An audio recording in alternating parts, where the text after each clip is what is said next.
Amigos, amigas, buenas tardes, ¿cómo estáis? Espero que hayáis pasado una buena semana. Aquí nos encontramos de nuevo un sábado más, ya el quinto, para seguir trabajando con la serie que hemos dado en denominar Toponimia básica de ciudades, villas y pueblos del noroeste peninsular.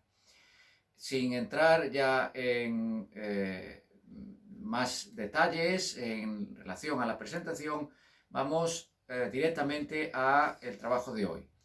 Empezamos con una denominación que es bastante habitual en toda la geografía del noroeste, incluyendo, por supuesto, el norte de Portugal. Me refiero al término gándara. Tenemos varios ejemplos bastante significativos. En Galicia, por ejemplo, Gándaras de Budiño.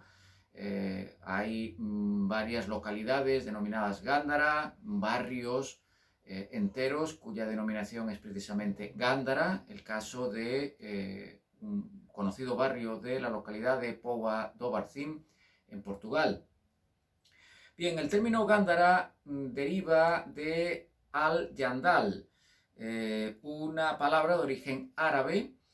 Hay algunos ejemplos bastante notables, como ya tendremos ocasión de ir viendo conforme vayamos haciendo la serie de vídeos que nos restan.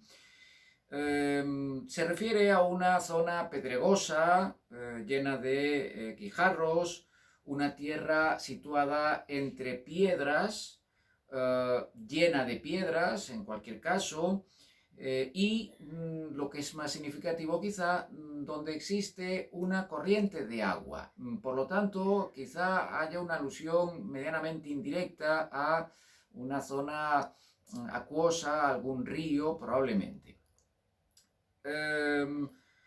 Se aplica muy bien con Gándara la palabra de origen prerromano que hace referencia al terreno con maleza. Por lo tanto, un terreno sin cultivar, un terreno, digamos, bajo, no necesariamente yermo, sino que simplemente pues, está sin cultivar por los motivos que sean. Por lo tanto, tendríamos aquí un término de origen árabe y otro prerromano que coinciden en la significación última, es decir, terreno pedregoso, con corriente de agua, con maleza, con vegetación baja y un terreno también bajo y pantanoso en términos generales. Se adecua, como decía, muy bien a la situación de lo que entendemos en términos globales como Gándara. Bien, otra denominación toponímica, en este caso de una población muy conocida porque es la puerta de entrada y salida de Galicia, es Gudiña, Agudiña. Se refiere a pueblo de godos, de latín gotus, y por lo tanto, pues poblaciones germánicas provenientes del norte y noreste de Europa. Hay que decir en este caso que también Gudiña es un apellido, menos frecuente que en el caso de Filgueira, como veíamos el otro día, Filgueira o Figuera, que también existe. Pero en cualquier caso hay una serie de ejemplos de personas con apellido Gudiña relativamente extendido por ciertas zonas, sobre todo del sur del noroeste peninsular. El término que, como decía, pues refiere pueblo de godos y por lo tanto Godiña en castellano más antiguo, puede tener algún tipo de acepción despectiva, como es bien conocido en la América Latina, en Hispanoamérica, sobre todo desde una perspectiva, digamos, psicológica y del comportamiento. Sería muy largo de explicar los motivos que estarían detrás de esta especificación despectiva, pero en cualquier caso, lo interesante es sobre todo la presencia directa de poblaciones godas referidas en una población, en este caso, pues una villa de cierto renombre y tamaño. Luego pasamos a otra villa también con una historia bastante particular detrás, de carácter religioso, que es Iria Flavia. Aquí hay bastantes discrepancias con relación a el origen del término. Hay 3 o 4 posibilidades. La primera es que sea un término precéltico y por lo tanto ligur, según algunos autores, caso del muy conocido en su momento y muy clásico ya Schulten, que sea un término de origen celta, referido al agua. También se ha pensado en la posibilidad de que haya una derivación directa del nombre de Iris, que es una diosa griega, mensajera de otros dioses, incluso que la proveniencia del término sea del euskera o de lenguas ibéricas. Por lo tanto, estamos viendo que hay 4 posibilidades abiertas al respecto y ninguna de ellas, además, bastante clara, ¿no? Por lo tanto, los especialistas, los lingüistas, no se ponen muy de acuerdo en relación a el término.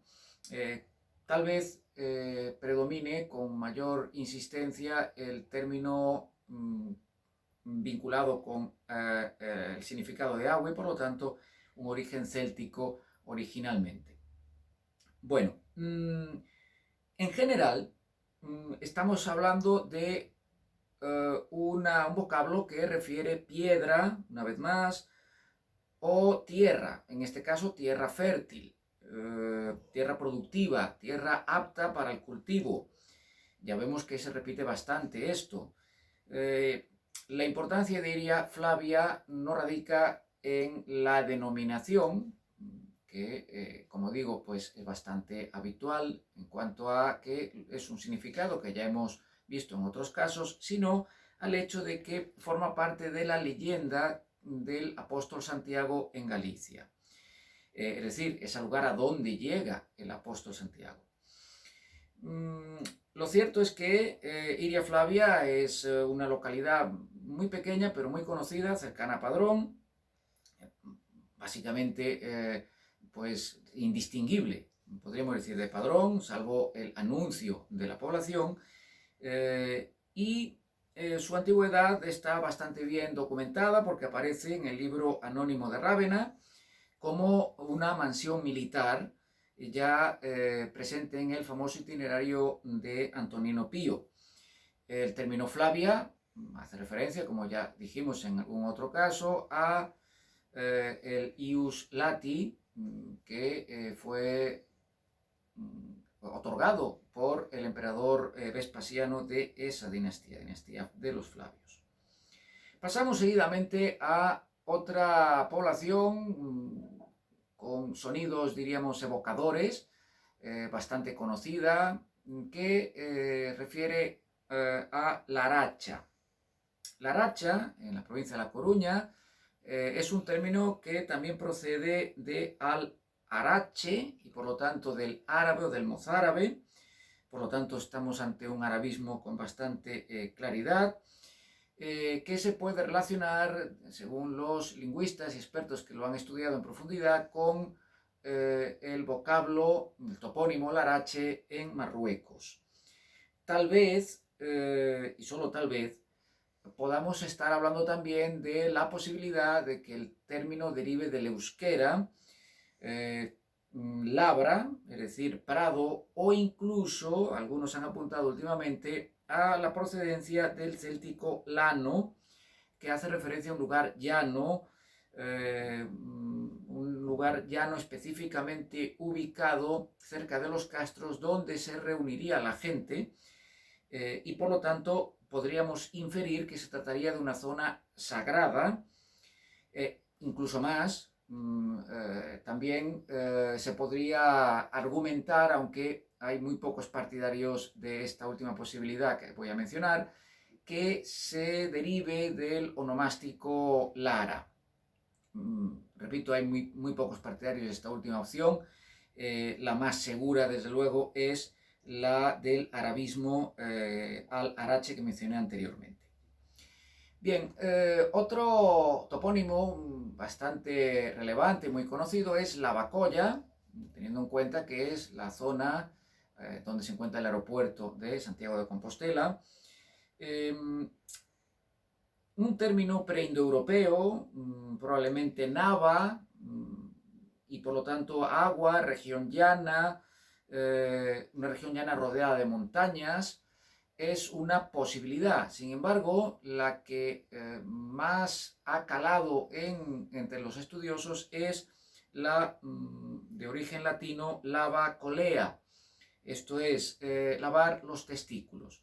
No tanto la referencia a lavar esa determinada parte del cuerpo humano, sino como una alusión a la costumbre característica de los peregrinos de lavarse antes de entrar en Santiago y de entrar en la catedral, ya en las proximidades de la misma. Por lo tanto, el acto de lavarse como acto de purificación próximo al contacto con el apóstol. Otra denominación bastante significativa, sobre todo en localidades de menor tamaño, es louredo, procedente del lauretum. La palabra es bastante clara y por lo tanto de la planta del laurel, más un sufijo colectivo que es etum y que da lugar a nuestro edo. Por lo tanto, lugar de abundancia de este tipo de planta medicinal que se caracteriza por sus propiedades astringentes y diuréticas, entre otras cosas. Recordemos que en gallego el laurel se dice loureiro, por lo tanto está bastante próximo, etimológicamente hablando, al término louredo como topónimo de determinadas pequeñas poblaciones. Finalmente, tenemos que aludir a Lugo. Lugo es, pues, muy probablemente un topónimo que puede derivar básicamente de dos términos. Uno que es lucus, en el sentido de bosque sagrado, que es quizá el más conocido, pero con mucha probabilidad también de lug, entiéndase el nombre de una divinidad prerromana, una deidad céltica, Lug, muy conocida y bien estudiada, aunque no son los únicos casos en los que se puede argumentar la palabra Lugo. Es posible que haya una referencia a un grupo étnico o una cultura arqueológica, que serían los Lougei. Hay cierta posibilidad, aunque no todo el mundo está de acuerdo en esto. El apellido de la ciudad, Augusti, lógicamente hace referencia, como no podía ser de otra manera, a Augusto, es decir, al Princeps, ya que Lugo fue un campamento militar romano, parecido realmente al caso de León, que deriva de la palabra legio, y por lo tanto de legión, entiéndase en este caso, por lo tanto, a la presencia de una legión acantonada de manera permanente en esa zona, que es la que daría lugar a la posterior ciudad de León. Concretamente, y se sabe bastante bien, tuvo la presencia de la Legio Sexta Victrix y la Legio Séptima Gemina Félix. Un último apunte en relación a Lugo tiene que ver con la posibilidad un tanto remota de que a través de Lucus estemos hablando también de Lugo relacionado con Lux, aunque es bastante improbable, pero hay que mencionarlo por cuanto pues, ha sido trabajado en algunos casos. Bueno, y hasta aquí sería el episodio, digamos, el capítulo, por decirlo de alguna manera, de este sábado, de forma que os emplazo al siguiente, el número 6, el siguiente fin de semana, Mientras tanto, pues espero que os haya gustado, que os haya servido de ayuda en algún momento o al menos de interés. De manera que paséis una muy buena semana, sed felices, adeus. Y bueno chicos, parece que hemos llegado a la meta de likes, así que vamos a poner el reto de likes de 5 likes. Suscríbete y dale like.